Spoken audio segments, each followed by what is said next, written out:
Tole nagaan waaqayyoo waaqa jiraataa isiniif haa baay'atu akka waltan mi'eessitoota oolmaa madaamii jirtu nagaa keessanii ana obboleettiin keessan nagaan qaba waaqayyoodhaaf haa galatu.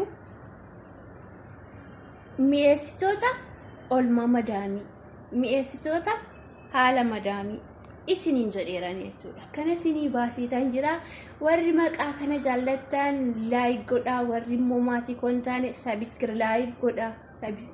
Subscribe gochuu hin dagatinaan isiniin jedha.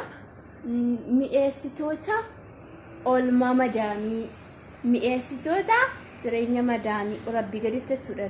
Rabbii gaditti mi'eessitoota lami mi'eessitoota malee oolmaan isaanii duwwaa point duwwaa